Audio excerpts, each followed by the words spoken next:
Le vent d'hiver traversait Dry Creek Station comme une lame, soulevant la poussière gelée sur la rue principale. La nuit avait déjà avalé les collines autour du village, ne laissant qu'une lueur pâle au-dessus de l'horizon, là où le soleil avait disparu. Les lanternes accrochées aux façades des bâtiments oscillaient au rythme des bourrasques, projetant des ombres longues et tremblantes sur les planches usées du trottoir. Étienne Morel descendit de cheval devant le saloon du coin, une baraque de bois fatigué surmontée d'une enseigne grinçante, The Silver Coyote. Son manteau était couvert de poussière, son chapeau tiré bas sur son front. Il avait ce pas mesuré des hommes qui avaient trop marché, trop vu, et qui ne se faisaient plus d'illusions. Il posa une main sur l'encolure de sa monture, la tapota doucement, puis attacha les rênes à un poteau. L'intérieur du saloon était saturé de fumée, de chaleur lourde et d'odeur de whisky bon marché. Les voix des hommes se mêlaient en un murmure épais, entrecoupé de rires brusques, de jurons et du claquement sec des cartes sur les tables. Un vieux piano silencieux dormait dans un coin, couvert de verre vide. On entendait le frottement de bottes, le cliquetis de pièces, le léger gémissement d'une chaise qu'on tirait. Étienne entra sans se presser. Quelques têtes se tournèrent vers lui, puis se détournèrent aussitôt. Juste un étranger de plus. Il ôta son chapeau, secoua la poussière de ses épaules et balaya la salle du regard. Un barman massif essuyait un verre avec un torchon gris de fatigue. 3 hommes jouaient aux cartes, l'un avec un cigare collé à la lèvre, la cendre prête à tomber à tout moment. Personne ne s'intéressait vraiment à lui, et c'était très bien ainsi. Il choisit une table dans un coin, près du mur, le dos protégé. Il posa son chapeau à côté de lui et s'assit avec un soupir discret. Tout ce qu'il voulait, c'était un repas chaud, un peu de silence, et quelques heures à oublier la route et ses souvenirs. Sa main se dirigea vers sa poche pour prendre sa bourse. C'est à ce moment-là qu'il le vit. Dans l'embrasure de la porte, un petit corps immobile, comme figé entre dehors et dedans. Un garçon, 6 ou 7 ans tout au plus, pieds nus, les chevilles bleuies par le froid.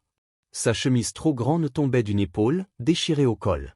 Son visage était noirci par la poussière, mais ses yeux, eux, restaient d'une clarté presque douloureuse, grands, effrayés, toujours en mouvement, comme s'il cherchait une issue qui n'existait pas.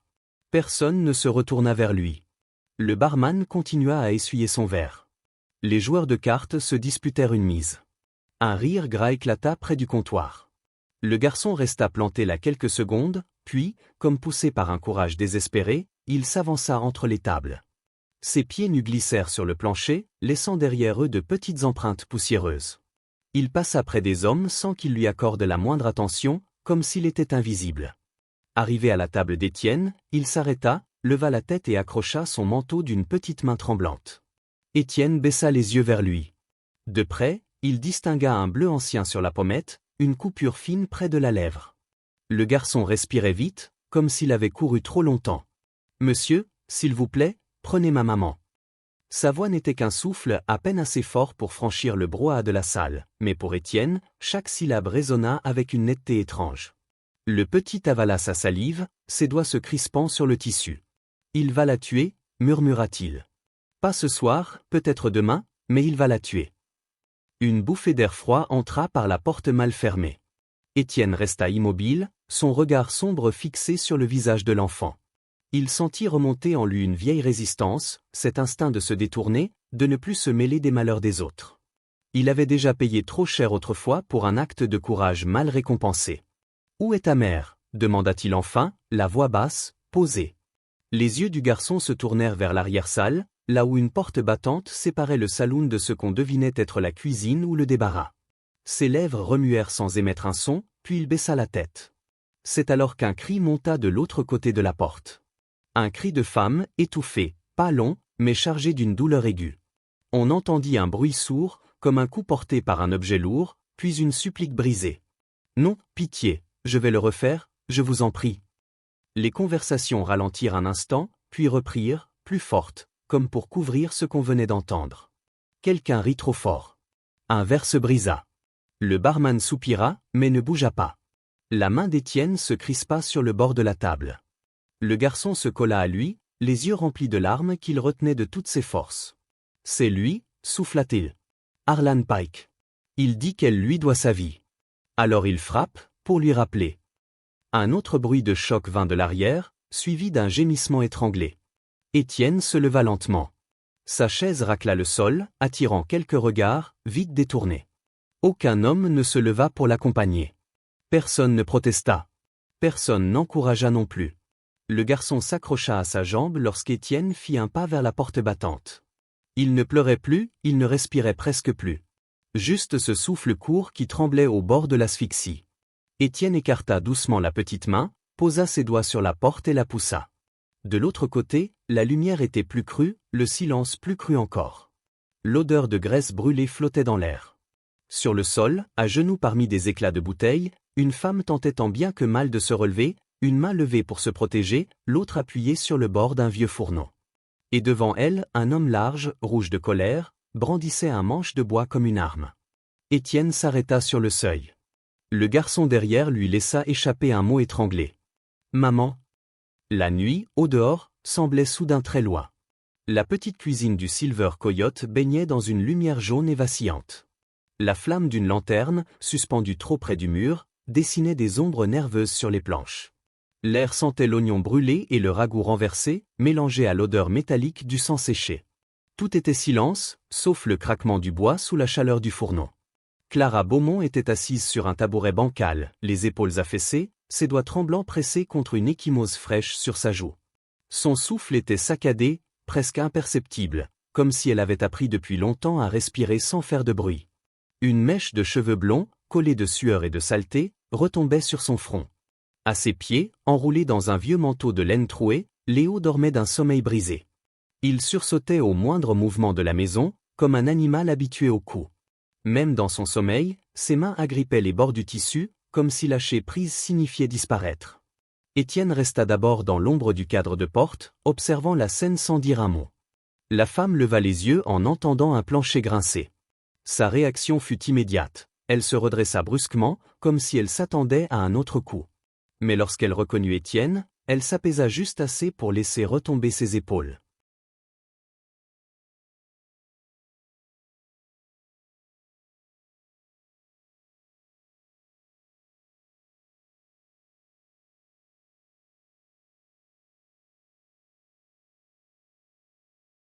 Il avança de quelques pas, posa son chapeau sur le coin d'un vieux baril et sortit de sa poche un morceau de pain et une tranche de viande séchée. Il les tendit vers elle sans un mot. Clara hésita. Le réflexe de refuser, de se méfier, de s'écarter, était inscrit dans ses gestes. Quelques secondes passèrent, puis elle prit lentement le morceau de pain du bout des doigts. « Pourquoi » murmura-t-elle. Sa voix était rauque, chargée d'une fatigue qui ressemblait à de la honte. Étienne haussa légèrement les épaules. « J'ai mangé sur la route. Je n'ai pas faim. » Elle ne répondit pas. Elle rompit un petit morceau de la viande et le glissa sous la couverture, près des mains de Léo. Le garçon, sans ouvrir les yeux, porta machinalement la nourriture à sa bouche. Un mouvement si précis, si instinctif, qu'il brisa quelque chose dans la poitrine d'Étienne. Il s'adossa au mur, croisa les bras, laissant Clara goûter enfin à un semblant de repos. Pendant un long moment, seuls les petits bruits du feu emplirent la pièce. Puis Clara inspira profondément, comme si parler allait lui coûter. « Il n'a pas toujours été comme ça », dit-elle d'une voix presque inaudible. Harlan Pike. Au début, il criait seulement. Puis il a bu davantage. Et un soir, on m'a offerte pour payer une dette qui n'était même pas la mienne. Elle effleura une marque violette au-dessus de son clavicule. Il dit que je lui dois ma vie. Alors chaque soir, il me rappelle ce que ça veut dire. Étienne baissa les yeux, fixant ses bottes, laissant les mots se déposer en lui. Il les connaissait, ces histoires. Le territoire en était rempli. Mais chaque fois, elles sonnaient plus lourdes. « Et le garçon » demanda-t-il doucement. Elle regarda Léo comme si elle avait oublié qu'elle avait le droit de le regarder avec tendresse. « Il n'a que moi. Son père est mort avant même qu'il sache marcher. Je voulais partir, 2 fois, mais on m'a ramené. Et chaque tentative a coûté quelque chose. Un morceau de moi. » Elle passa une main sur sa joue meurtrie. « Je ne vous demande pas de nous sauver. Je sais ce que cela coûte à un homme de se mêler des affaires d'un autre. Je l'ai vu. » Étienne hocha la tête, son regard se durcissant, non contre elle, mais contre des souvenirs qui ne la concernaient pas. « Je vous demande seulement. » Elle s'interrompit, sa voix se brisant. « Prenez Léo. Prenez-le loin d'ici. Loin de lui. Si je reste, ce n'est pas grave. Mais lui, s'il continue de vivre sous ce toit, il deviendra comme Pike. Ou il mourra. » Le silence se fit plus lourd encore. Étienne inspira lentement, cherchant une réponse qui n'existait pas. « Je ne vole pas l'enfant d'un homme, répondit-il enfin. Un sourire amer lui échappa. « Un homme? Cet homme? Il ne m'a jamais épousé. Je suis un objet, pas une épouse. Une dette, pas une femme. Léo n'est pas son fils. Il n'est rien pour lui. Rien. » Étienne détourna le regard. Cette vérité était trop claire, trop nue. Léo remua soudain, ouvrant les yeux. Il se redressa et se glissa dans les bras de sa mère, enfouissant sa tête dans son cou. Clara ferma les yeux et posa une main protectrice sur son dos, ce geste instinctif d'une mère prête à se brûler pour lui. Étienne observa la scène longtemps, un pli dur se formant sur son front. Puis il fit un pas en arrière, ramassa son chapeau et s'apprêta à partir. Clara ne le retint pas. Elle savait que rien ne se brise plus silencieusement qu'une demande d'aide. Une fois dehors, le froid gifla son visage. Le vent sifflait entre les maisons comme une plainte ancienne. Étienne marcha jusqu'au bout du porche, mais ses pas ralentirent, puis s'arrêtèrent. Derrière lui, au travers des planches, il entendit Léo murmurer un sanglot étouffé. Pas un cri. Pas un appel. Un sanglot qu'un enfant ne laisse sortir que lorsqu'il a perdu l'espoir qu'on l'entende. Étienne serra la mâchoire. Ce n'était plus seulement l'histoire d'une femme battue. C'était l'histoire d'un enfant qui avait déjà trop attendu. La lune se levait lentement au-dessus des toits de DRY Creek Station, blanche et froide comme une pièce oubliée sur une table de jeu. Le vent soufflait par rafales, soulevant des tourbillons de poussière qui filaient entre les maisons. Le village semblait dormir, mais ce n'était qu'une illusion. Dans l'air, quelque chose vibrait, une tension muette, prête à se rompre au moindre pas. Étienne attendait derrière l'écurie principale, caché dans l'ombre d'un mur. Son cheval piaffait doucement, nerveux comme s'il sentait ce qui allait venir. Étienne passa une main sur sa crinière pour le calmer. Ses yeux restaient tournés vers l'arrière-cour du Silver Coyote, là où la porte de service donnait sur une allée étroite. Il avait passé la journée à observer. Pike buvait tôt, criait tard et ne fermait jamais à clé. Ces hommes étaient bruyants, surtout après minuit. Ils riaient trop fort, buvaient trop vite, se croyaient invincibles. Tout cela, Étienne l'avait vu. Tout cela, il comptait dessus. Un bruit imperceptible fit vibrer l'air, la porte arrière venait de s'entr'ouvrir. Clara apparaissait dans l'ombre, tenant Léo contre elle, enveloppé dans une couverture râpée. Elle tremblait des pieds à la tête. Étienne fit un signe bref. Elle quitta le seuil à pas rapides, silencieux, comme si le sol pouvait s'ouvrir sous elle. Lorsqu'elle arriva à sa hauteur, elle ne parla pas. Elle ne pouvait pas. Les mots seraient trop fragiles, trop bruyants, trop dangereux. Étienne l'aida à hisser Léo sur la selle, le plaçant devant elle pour qu'elle puisse l'entourer de ses bras. Le garçon grelottait. Sa tête se colla instinctivement contre la poitrine de sa mère. Étienne recula de quelques pas, prit une poignée de paille qu'il avait déjà disposée sur le sol et traça une ligne irrégulière jusqu'à un petit abri derrière lequel Pike stockait le fourrage. Il sortit ensuite une petite fiole d'huile qu'il avait récupérée dans les cuisines. Il en versa sur la paille, prenant soin d'en imprégner les mèches de foin les plus sèches. Ce n'était pas un incendie pour détruire. C'était un incendie pour détourner. Il sortit une boîte d'allumettes, en frotta une contre le bois. La flamme se leva, jaune, minuscule, puis il la laissa tomber sur la paille. En quelques secondes, la ligne s'enflamma. Le feu se propagea dans un bruissement affamé, comme si la nuit elle-même respirait. Il prit l'angle du bâtiment, se glissa sous la porte mal fermée et s'éleva d'un coup, illuminant l'abri d'une lueur rouge vif. Un cri éclata dans le saloon. Puis un autre. Des pas précipités. Des voix alcoolisées, soudain paniquées. Feu! Au diable, ça brûle! Étienne ne perdit pas de temps. Il attrapa les rênes, sauta sur sa selle et poussa d'un coup de talon. Le cheval s'élança, arrachant Clara de son immobilité. Ils filèrent dans l'ombre, longeant les maisons, zigzagant entre les tonneaux, les arbres, les clôtures. Derrière eux, le chaos éclata. Des silhouettes couraient dans tous les sens, se bousculant pour aller chercher de l'eau. Pike hurla des ordres que personne ne suivait, ivre de rage et de confusion. Un coup de feu partit dans la nuit, mal dirigé, perdu dans le tumulte. Clara se cramponnait à Étienne, une main autour de Léo, l'autre accrochée à la selle. Le vent gelé leur fouettait le visage. La lune éclairait par moments les plaines désertiques, révélant l'étendue immense et silencieuse devant eux. Ils traversèrent la voie ferrée abandonnée, puis plongèrent dans un ravin étroit bordé de rochers.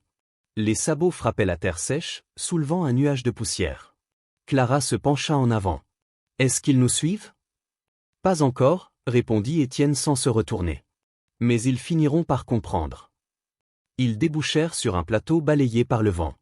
De là, DRY Creek semblait minuscule, noyé dans les ombres, sauf pour une lueur orangée qui montait derrière les toits.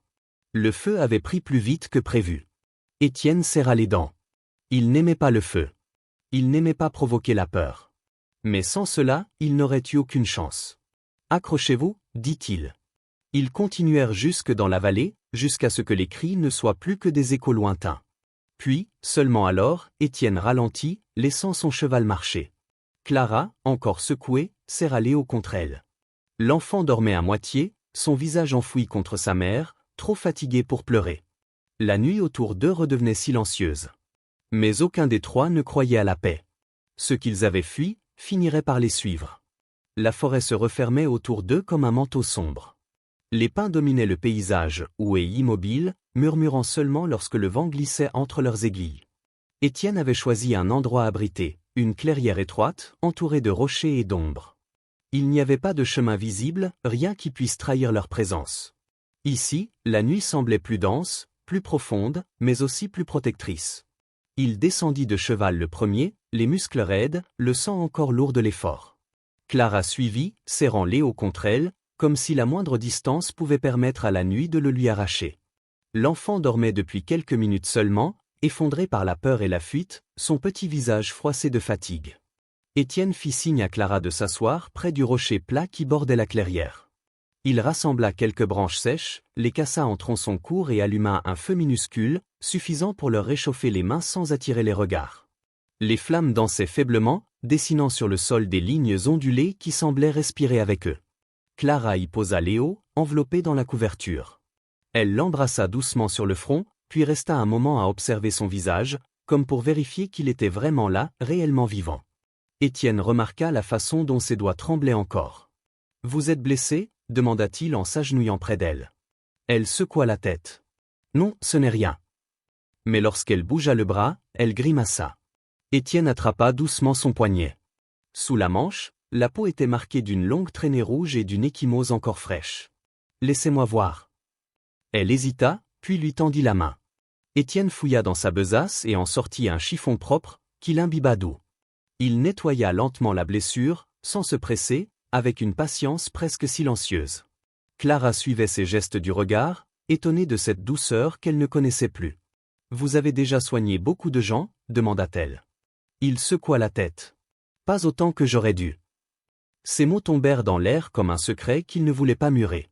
Clara comprit qu'il parlait d'un passé qu'il n'avait pas choisi de partager. Elle détourna les yeux, respectant son silence. Un long moment passa. Le feu crépitait à peine. Léo respirait d'un souffle régulier. La forêt, elle, restait immobile. Puis Clara releva légèrement la tête. « J'ai essayé de partir, vous savez, bien avant aujourd'hui. » Sa voix n'était plus qu'un murmure. 3 fois. Et chaque fois, je me suis dit que ce serait la dernière. Étienne resta immobile, l'écoutant sans l'interrompre. La première fois, Léo était bébé. Je me suis dit qu'il ne comprendrait pas, que mourir ensemble serait moins cruel que vivre là-bas. Mais quand j'ai pris le couteau, il a ouvert les yeux et m'a regardé comme si j'étais tout ce qu'il avait. Je n'ai pas pu. Elle essuya une larme du revers de la main. La deuxième fois, j'ai couru vers la rivière. L'eau était glacée. Je me suis dit qu'elle ferait le reste. Mais Pike m'a rattrapé. Il m'a ramené, et j'ai cru que je n'allais plus jamais marcher. Un silence lourd suivit. Les flammes se reflétaient dans ses yeux humides. Et la troisième fois? Elle inspira profondément. J'ai prié pour qu'un seul regard, un seul, me voie autrement. Pas comme une dette, pas comme un poids. Mais comme une âme encore vivante. Elle leva les yeux vers Étienne. Il la fixait avec cette même expression calme et grave qu'il avait eue au saloon. Un homme qui voyait, un homme qui ne détournait pas les yeux. « Je ne sais pas si je peux vous faire confiance », murmura-t-elle. Étienne prit sa main, très doucement, comme on prendrait un objet fragile. « Vous n'avez pas besoin de me faire confiance pour la vie entière, » répondit-il. « Juste pour cette nuit. » Clara baissa les yeux, émue, et hocha la tête. Un bruit sourd résonna soudain dans la forêt. Un craquement, puis un autre. Étienne se redressa d'un mouvement vif, la main proche de son revolver. Clara resserra instinctivement Léo contre elle. Le bruit s'éloigna. Peut-être un cerf. Peut-être autre chose. Étienne resta immobile, tendu, les yeux fixés vers les arbres. Pike ne vous laissera pas partir, dit-il enfin. Et si sa fureur ne suffit pas, d'autres hommes la feront pour lui. On doit bouger à la première lueur. Clara hocha la tête, sans protester. Le feu s'adoucit. Le froid s'intensifia. Et dans ce minuscule refuge perdu au cœur de la nuit, 3 silhouettes tremblaient ensemble, non plus de peur, mais de cette fragile possibilité qu'on ose appeler espoir. L'aube n'était qu'une ligne pâle derrière les montagnes lorsqu'ils reprirent la route. La forêt s'étendait devant eux, froide, immobile, encore humide de la nuit.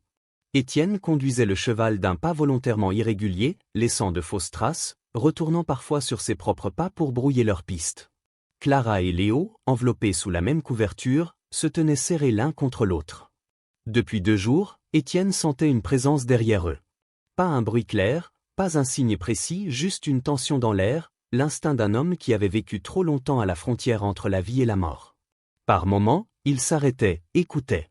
Rien que le vent, le froissement des branches, un oiseau solitaire. Mais il savait. Quelqu'un les suivait. Au 3e soir, ils atteignirent un plateau rocheux strié de crevasses et de buissons secs. Le soleil coulait lentement derrière les collines, jetant des ombres démesurées. Étienne décida qu'il devait traverser le plateau avant la nuit complète. Encore un peu, murmura-t-il à Clara. Elle hocha la tête, tenant Léo par la taille. Le garçon, courageux malgré la peur, observait le paysage avec des yeux grands et sombres. Ils avancèrent sur les pierres plates, les sabots du cheval claquant doucement. L'air devint plus lourd, presque étouffant. Étienne fronça les sourcils. C'est alors que ce fut le silence absolu. Pas un souffle de vent. Pas un oiseau. Pas même le frottement d'insectes. Étienne s'immobilisa. Puis un sifflement sec, déchirant l'air. Le coup partit.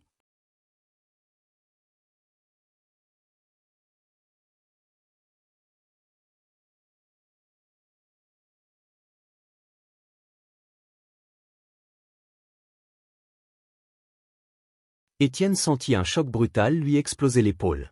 Il fut projeté en arrière et tomba au sol dans un souffle coupé, la douleur brûlante irradiant dans tout son flanc. Clara cria son nom. Léo se plaqua contre elle, les mains sur les oreilles. Étienne tenta de rouler sur le côté. Son revolver glissa hors de sa portée. Une silhouette apparut entre 2 rochers, avançant d'un pas calculé, précis. Un manteau long, un chapeau sombre, un sourire tordu. Jonas Creed. Eh bien, dit-il d'une voix traînante, presque amusée. Si ce n'est pas Étienne Morel en train de saigner comme un lapin. Clara se mit devant Léo, les bras écartés. Jonas posa les yeux sur elle, intrigué, puis sur Étienne, au sol. J'aurais dû parier que tu finirais par te mêler des affaires d'une autre femme, ajouta-t-il. Tu n'apprends donc jamais? Étienne serra les dents, tentant de se redresser. Laisse-les partir, Jonas. Jonas éclata de rire. Je suis payé justement pour ne laisser partir personne. Pike a mis une belle somme sur ta tête et sur la sienne. Les 2 morts, c'est encore mieux. Clara tremblait, la main crispée sur l'épaule de Léo. Son regard glissa vers le revolver tombé à 1 mètre d'Étienne. Jonas remarqua le mouvement, et son sourire s'élargit. Vas-y, ma belle. Essaie. Son ton suintait la provocation. Montre-moi ce que vaut une femme désespérée. Étienne força une respiration. Clara, ne fais rien.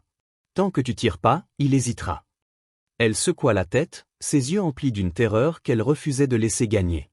Elle fit un pas, puis un autre, se baissa d'un geste brusque, attrapa le revolver. Ses mains tremblaient si fort qu'on aurait cru sentir la vibration dans l'air. Jonas leva son arme. Un pas de plus, et je... Clara tira. Le coup résonna dans la vallée comme un éclair fendu. Jonas fut projeté en arrière, touché à l'épaule. Son revolver glissa de sa main, tomba dans la poussière. Il poussa un cri rauque, un cri qui n'avait rien d'humain, puis tenta de ramper vers son cheval. Ne t'approche pas, hurla-t-il en voyant Clara s'avancer. Elle restait immobile, les bras encore tendus, le souffle court, comme si elle ne comprenait pas ce qu'elle venait de faire. Le revolver tomba de ses mains. Étienne, pâle de douleur, réussit à s'asseoir contre un rocher. Clara accourut, appuyant sa main sur la blessure de son épaule. « Vous perdez trop de sang ?» Il la regarda longuement. « Vous m'avez sauvé. » Elle secoua la tête. « J'ai sauvé Léo. C'est tout. Un faible sourire déforma les lèvres d'Étienne. C'est la même chose. Jonas, haletant, monta sur son cheval d'un bras, comprenant qu'il ne gagnerait rien de plus ce soir. Avant de s'enfuir dans les rochers, il lança. « Vous ne tiendrez pas longtemps ?» Puis il disparut entre les ombres. Clara fixa l'endroit où il avait disparu, la respiration tremblante. Léo accourut vers elle, se jetant dans ses bras. Elle l'embrassa frénétiquement, comme pour s'assurer qu'il existait toujours. Étienne ferma les yeux une seconde, rassemblant ses forces. La nuit tombait sur eux, lourde, menaçante. Mais à cet instant précis, une vérité s'imposait dans l'air glacé. Clara venait de choisir la vie.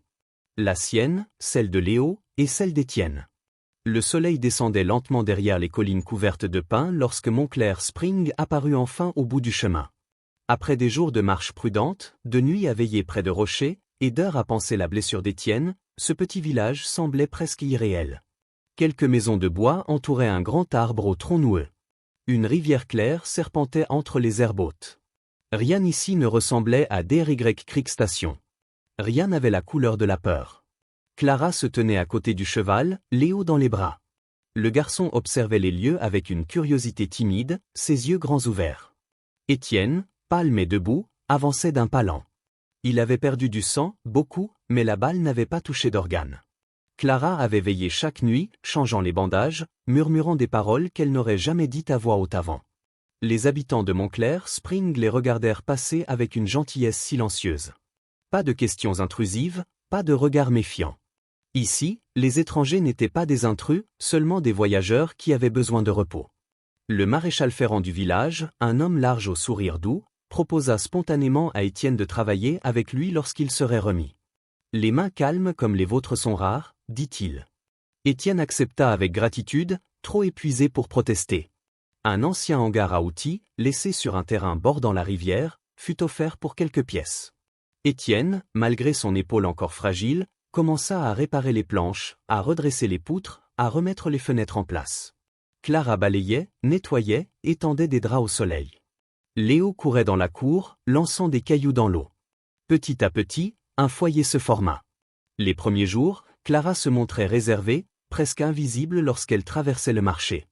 Mais une vieille femme, au visage rond et bienveillant, goûta une confiture qu'elle avait faite à partir des fruits sauvages trouvés au bord de la rivière. « Vous devriez en vendre, ma belle » lui dit-elle.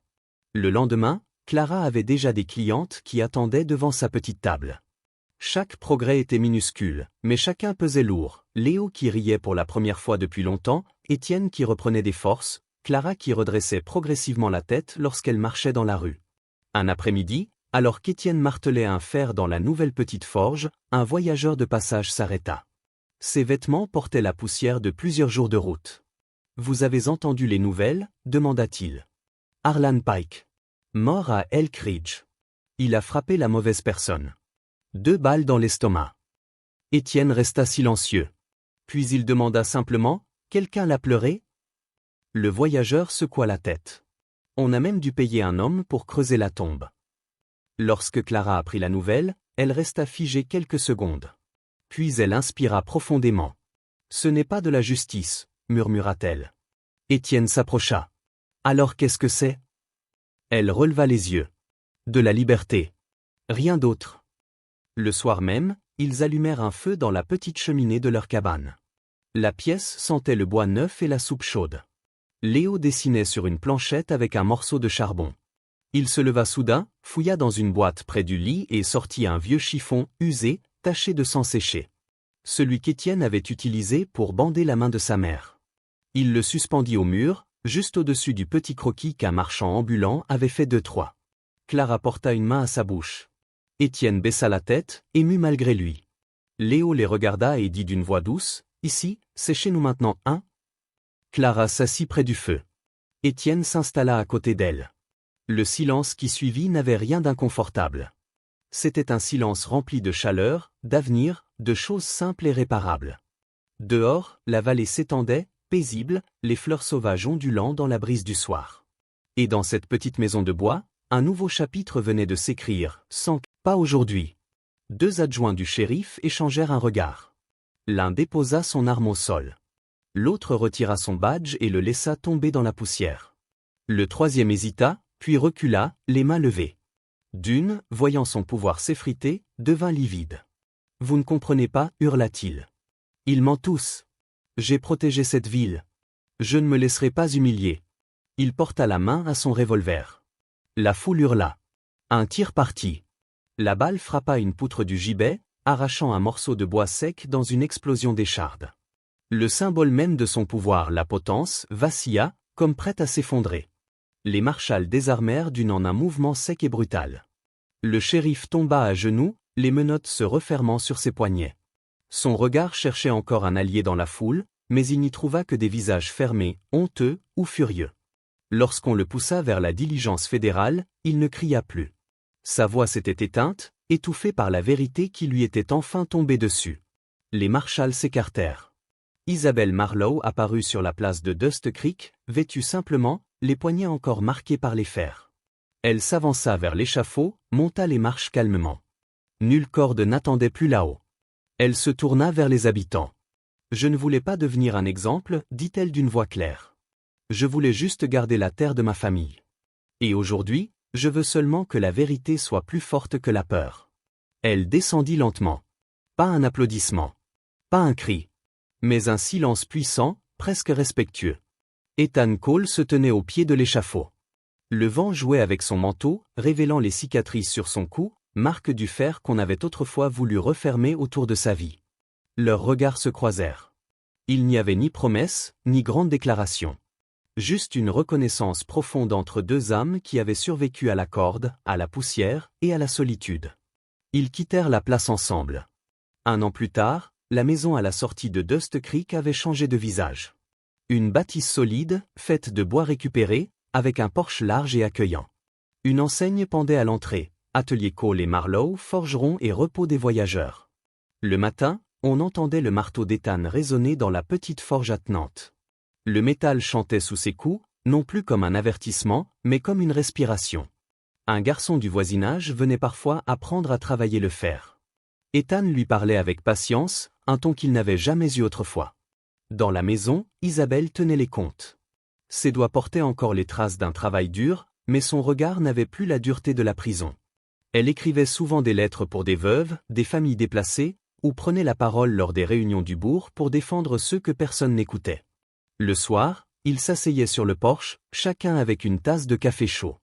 Parfois ils parlaient, parfois non. Ce silence-là, pourtant, n'était jamais lourd. Il était plein d'une tendresse simple, celle qu'on construit morceau par morceau, sans urgence. Dust Creek avait changé aussi. La potence avait disparu. Le puits des Marlowe avait été remis en service pour le village entier. Les enfants jouaient dans la rue sans détourner le regard devant les étrangers. Ce soir-là, alors que le soleil se couchait derrière les collines, Isabelle posa doucement sa main sur celle d'Ethan. Pas un geste dramatique. Un geste vrai. Le vent soulevait la poussière en petites spirales dorées. La forge, derrière eux, s'était tue. Le monde semblait enfin respirer. Et à l'attention de ceux qui écoutaient cette histoire quelque part loin de Dust Creek, dans un salon, dans une voiture ou au calme d'un soir de repos, la voix du narrateur murmurait doucement. Si cette histoire vous a touché, si vous avez voyagé un instant avec nous dans l'Ouest, entre la poussière, la justice et les cœurs cabossés, n'hésitez pas à partager ce récit, à vous abonner, à nous suivre pour d'autres histoires de l'Ouest où l'amour et la vérité trouvent toujours leur chemin. Puis le crépuscule engloutit doucement la scène, comme une dernière caresse.